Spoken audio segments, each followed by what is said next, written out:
Thanks, Leanne and Sakina. Good morning to Morning Live viewers. My name is Tshepo Mongoai and welcome to Bottom Line.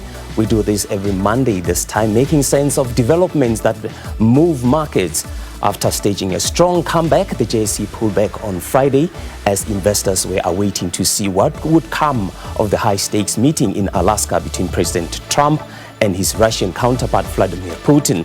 It was still a record territory, although it came off a beat. The all-share index finished flat on Friday. Good news is that the all-share index continues to consolidate above that 100,000 mark. Let's take a look at the local bourse recent move on how it really performed. Well, the all-share index, which has been hitting historic milestone above 100,000 points, has been showing incredible resilience. The all-share index closed 101,950 mark. The highest daily record thus far is still that 102,462. Factors supporting the local market include the high possibilities of a U.S. rate cut come September. We know that low U.S. interest rate prompt investors to borrow in U.S. dollars and invest in high interest rate currencies such as the rand, so the so-called carry trade.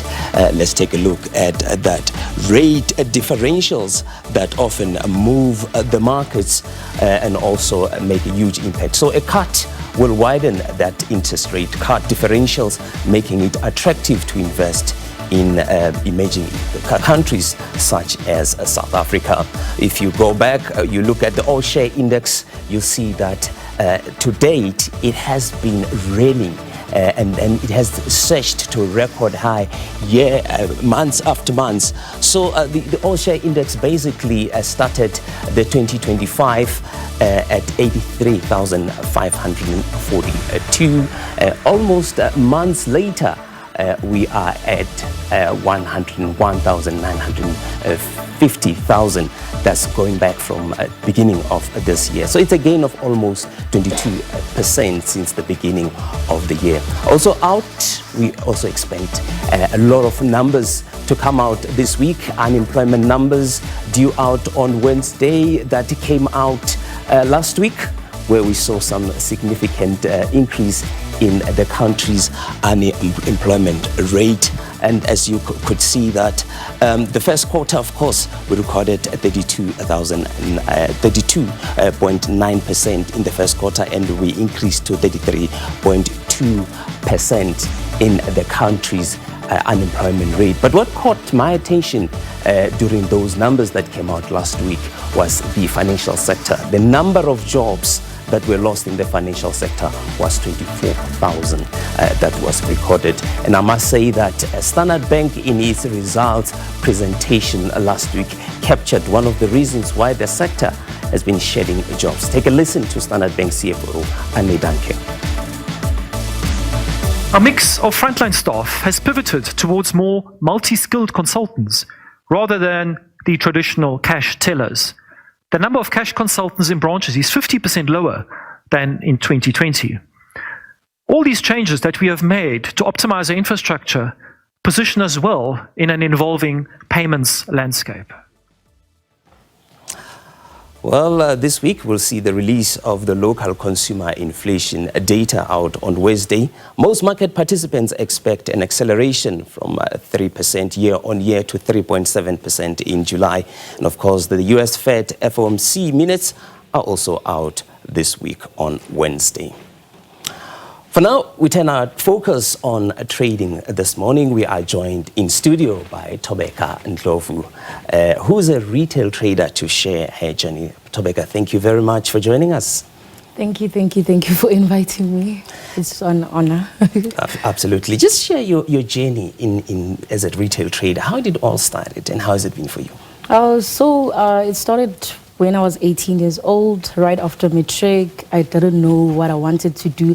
As much as I was doing science in school, though the science wasn't sciencing at time, and then it came to a point that I had a crush on someone. That person was trading. And then from there, I was just like, in order for this person to notice me, let me just do what they're doing, only to find that I'll fall in love with the process more than focusing on what was the aim at the get-go.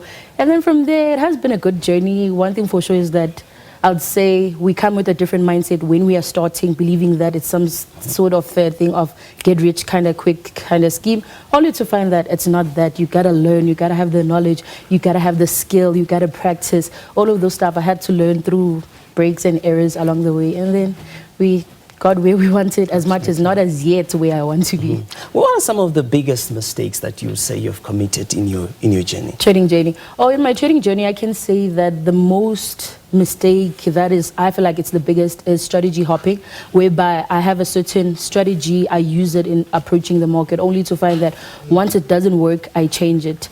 I use that one, it makes me money. Once it doesn't work, it changes, only to understand that I don't need to change the strategy, simply because in the market there's something called market conditions. So they change every now and then. In them changing every now and then, it's either I have to like evolve with the market while using the same strategy, or just wait till it's my turn again. So it was that. Once I mastered that, everything was flawless. Let's talk about regulation. We know that the FSCA has been very strict in terms of certain practices that are being done.